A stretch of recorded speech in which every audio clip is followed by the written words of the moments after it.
we have been blessed. Hello fellow book nerds, this is Gabby and today we have a very fun video because I'll be reviewing the Starling House, actually just Starling House, no there, by Alix E. Harrow. So, brief history of me and Alix E. Harrow. She is the author of $10,000 of January, one of my all-time faves, but I've only read it once and it was quite a few years ago. So I keep thinking, I need to reread that before I claim with my whole chest that that's one of my favorite books of all time. She's also the author of Once and Future Witches, which I enjoyed, and Spinning Silver, something like that. I'm looking, I have all of them on my shelf and I can't see.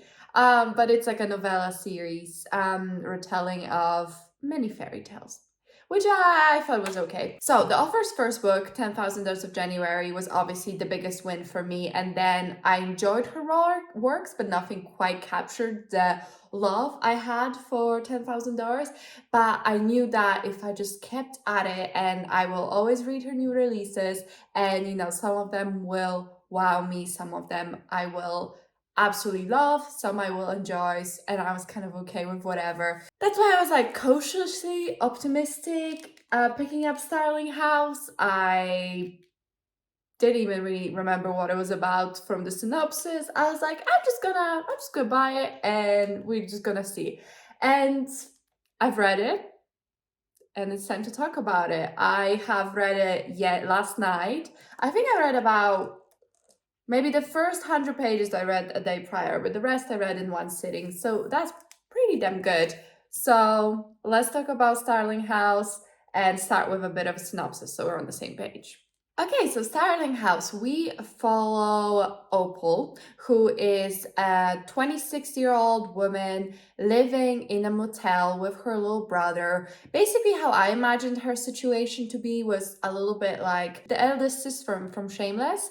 That's kind of what I imagined her life to be like and what she was kind of like. So her mother died, I think, like 10 years ago, and she was left alone with her brother. She decided that she wanted to take care of him rather than give him up for foster care. So she falsified documents that claimed she was older than she was, because she was only 16 at the time, I think, maybe even 14. It's kind of depressing. But she's been taking care of her little brother since then. He's 10 years younger than her.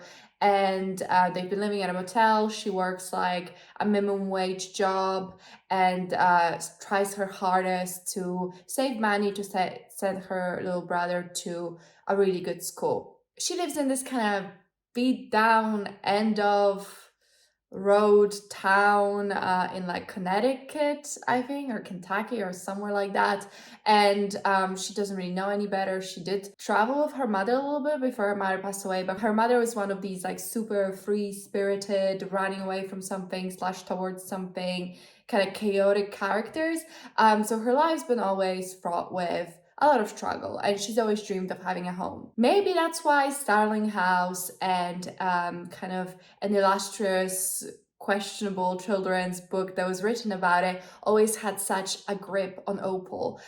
So Starling House has been in this town for generations, and the founder, the initial owner of the house was called Eleanor Starling, and Eleanor Starling was an author, a children's author. She published one book called The Underworld, or something with the underworld word in it, and it was a very dark children's fairy tale, kind of not appreciated in her lifetime, came to fame after her death, and Opal has always been captivated by this story and by the concept of this underworld that exists under the ground. One day on her walk back from work, she stops by the Starling House, meets Starling House reclusive owner called Arthur, and Arthur Starling is the last surviving Starling. He's a warden of this house, and his mission in life is to live in this house, protect it,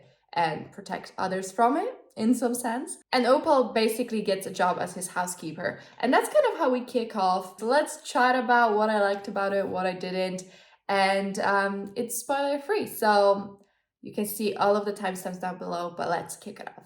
So as usual, let's start with writing. I love Alix E. Harrow's writing. I think she has really beautiful way with words, and I know that she can write really purpley. I still think her most purple book was her first book, $10,000 of January. But this book really brought me back to that and the beautiful, unsettling, lyrical nature of $10,000 of January, and this feeling of wanting a place to belong but not belonging and wanting something better in life. Those books actually like mirror each other quite a lot in that aspect, and I really enjoy that because that's what I loved about $10,000 of January. I wouldn't say this book was as flowery or anything. This book is like 90%, I would say, from Opal's perspective, which is in first person, and then occasionally we get like a glimpse of Arthur, and that's from third person. Normally I didn't like it, but when we switched perspective midway through the books, but actually I didn't mind it. I thought it was done really well, really seamless, and it actually like only maybe a third into the book I had a thought of like, wait, has this been two different perspectives? Whereas normally like that's my first complaint. That's why I felt like, oh, I need to be fair. I need to figure out that's what's happening. But I didn't mind it. I thought it was done really well. The book also has footnotes, so it's all told like from Opal's perspective, and then sometimes she'll like be fact checked, and there'll be like a little number and tells you like the actual thing of what happened. Like she'll be like, when I was 6 years old, this happened, and then the footnote might be like, this didn't even open when she was 6 years old, so I don't know what she's talking about. Kind of vibe. I enjoyed them because they were super sparse, and they just added a little bit of humor and sometimes a little bit of characterization with Opal, her remembrance, and it just reminds you that this is a person's subjective view of what happened. I will say they kind of petered out towards the end, and do I think they were a necessary part of the book? No. Do I resent them being there? No. So like I had a good time with it, but I was wondering like, will there be a point to these, or is it just a quirk? Like, let's do something weird and different and quirky. And I feel like it was more of the let's do something weird and quirky, but they didn't like distract me or bother me or anything like that. Okay, world building. So this is a contemporary fantasy, if that makes sense. It is happening like in real world in the current timeline, but obviously there's supernatural paranormal things happening, and the house isn't what it seems and all of that, and we discover that. I really thoroughly enjoyed all of that. I was a bit worried because we were getting towards the end of the book and there was still like a lot of the world to discover, but actually the way it was done was really clever, and it made me feel like it was all a loop and I understood what was happening rather than being left feeling unsatisfied or anything like that. It is a standalone, so that can sometimes be difficult to do. And I feel like this book is relatively short. It's only 303 pages. So for like a standalone fantasy book, that's actually quite short. And I think the book did such a great job of like establishing the world and the lore, and I really followed what was happening. I really thoroughly enjoyed it, and I thought it was an interesting take. It's not like super novel, never been done before idea, but I think through using those familiar tropes, familiar fantasy, plot lines, or setups, we still had a very interesting exploration of the themes, and yeah, I enjoyed it. Like I said, I don't think it was necessarily like groundbreaking, so maybe there wasn't as much world building to do. That's why I'm like, okay, it's done it in one book. That's impressive. Because let's talk about plugged, and I have something that I actually want to compare it to. So to me, this felt a lot like The Starless Sea by Erin Morgenstern. Yeah, I'm looking over there as where my books are. It has a very similar vibe to The Starless Sea, not so much on the reading and literature, but the whole a world under ours, and you know, troubled boys and an outsider coming into it all. That reminded me of Starless Sea, and I will say Starless Sea was a book that I thoroughly enjoyed in the beginning of it, but it failed to stick the landing, at least for me personally, and I think it was trying to do a little too much. Whereas this one, I feel like it just had a very, like, it knew what story it wanted to tell, and it stayed very focused, so I really appreciated that. But yeah, if you enjoy that kind of vibe that's like whimsical, dark, a little bit depressing, and it's like looking for the little bit of whimsy in a very dreary world, I really think this book delivered and did that really well. I really enjoyed the romance, which I would say takes It's a weird one because normally I feel like I would maybe have some complaints because I guess you could, it's not insta love for sure. Like not insta love as in like they see each other. No, no, no, nothing like that. Because a lot of time passes in this book, but a lot of it is just been like, all of April I did this, all of May I did this. So it's not like we get to see those interactions match. And I always prefer it when my main couple like talks a bit more and I see them bonding rather than just having bonded. But this book, I think, still did it well because of who the characters are and kind of what kind of life they've led and what options there are for them. I think that was done well. There's like, I guess something that felt like kind of several plot lines, and I was like, I'm not sure if one of them is needed. But in the end, I feel like it was all, again, it felt like a circle, like it was completed and everything kind of fell into its place.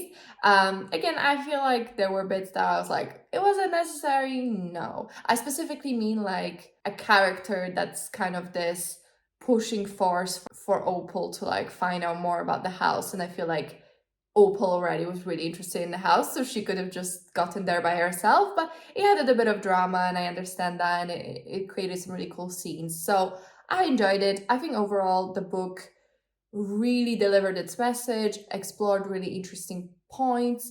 I feel like it really put us in the perspective of this super small, kind of prejudiced, kind of lovely town. And I think it's a really good job establishing the two main characters of Opal and Arthur. It's definitely Opal's story, but Arthur is a big part of it. And I enjoyed that. And I think the two of them together, I loved. I mean, I'm a sucker for romance. I wouldn't say this book is a romance primarily, but it's definitely Opal's story primarily, and story of like grief and abuse and growing up and growing up too quickly, you know. It's story about that, but the romance was so compelling. I was really on board. And yeah, it's an adult book but nothing explicit, and I just think that was done so well. And we can talk about characters because I feel like that's what's important in a romance.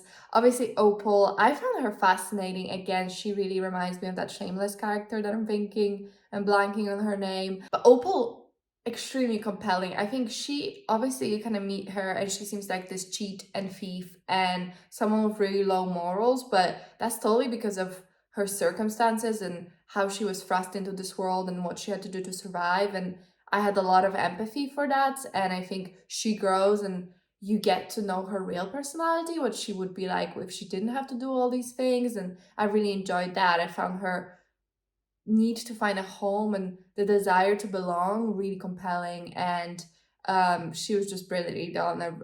I've started off like not loving her or anything. I thought she was okay, but like I don't like super rough around the red edges, like stealing, lying, whatever characters. But with her, it just felt so truthful and necessary, and really beautiful with where she ended up. And her love for her brother was wonderful. Her relationships within the town were interesting to see, and some of them really great as well. And yeah, I enjoyed all of that, and I thought Opal was great. Then we have Arthur, who is the boy, or the guy, really, he's like 28, the guy in the house. He, again, such a compelling story. I think I just really empathize with him, and everything he does is understandable. And he's like the classic like grumpy with a heart of gold kind of archetype. So if you enjoy that, you'll probably enjoy him. I just really love them together. I think they brought out the best in each other, and there was so much angst, but the angst felt justified, and I feel like we've handled the angst well. Arthur's bisexual, so represent. Jasper, I really liked, who's the younger brother of Opal's. I felt his character was super well defined considering how little in the book he kind of was. Their family dynamic was really interesting, and I really liked how that was done, and I liked how him and Opal were kind of coming from the same place but had very different perspectives on lives. And yeah, I really enjoyed that. I liked her librarian friend. I grew to like her landlord, and they all felt like real people that could exist in the real world, and faced with like a lot more than they should have at a very young age. All right, let's talk about themes and then we can wrap it up. Again, I kind of already touched upon the themes that were discussed in the book, but for sure, growing up too early and having a lot of responsibility placed on you when you're a young person, and kind of where that leads you. Like, I really enjoyed that Opal was 26 and Arthur is 28, so I'm 26. So I found it really relatable with like Opal, where she was in life and her perspective on it. And I think like it was quite refreshing not to have her be like a 16-year-old, but rather already have done all the hard bits in 16 and coming out of that, and how that made her quite hardened adult. And I just compared it to myself, you know, at 26, where I am in my life, and like how the circumstances of my life allowed me to get there. And yeah, again, I like that Arthur's 28, like again, he's lived with his curse for a very long time, and it shows you like I still viewed him as a young boy, because I feel like when something quite traumatic and a lot of responsibilities placed on you so young, there's certain innocence that's taken away but also retained, in a sense that I'm talking about fictional characters, in a sense that he still had that thing that made me want to take care of him, and so did Opal. I just wanted to take care of both of them because they felt like wounded birds, even if they were technically adults and all of that. It's like about the stolen childhood and innocence, and seeing how that plays out in like long term. I really like that, but they're still young enough that there's a possibility of them getting their life back and doing what they want with it. Really enjoyed that. I think Opal's mom, fascinating character. I know we're talking about themes, but I feel like Opal's mom is just really that wild child, can never settle, just wants independence, but maybe can't handle, but then maybe feels really lonely and can't handle all of it by themselves. The theme of being a child with irresponsible parents and how that also makes you grow up is really prevalent. Obviously, grief, massive part of the book, both for Arthur and Opal, and then also abuse and powerful people turning a blind eye, and kind of small town mindsets and how there are good and bad people within it and how that operates. But yeah, I just really loved it, and I think all the themes were explained so well. And again, it just made me feel of 10,000 Doors of January, where the character just goes on this journey of finding their place in the world, and how it all kind of leads to the underground. Interesting. But I truly loved it. I loved where we ended up in the end, and how Opal's story kind of came to a conclusion, and it all felt super real and tangible, and I just couldn't put it down. Loved it. So final thoughts. I feel like I'm starting to meander. Final thoughts. I love this book. I honestly think that it's just the type of story I like. It's the type of writing I like. It's super compelling. I feel like I will keep thinking about it. It didn't dethrone 10,000 Doors of January on my favorite of Alix E. Harrow's works. This book is so gorgeous. I'm so happy to have it. There's like inside also, and it's purple.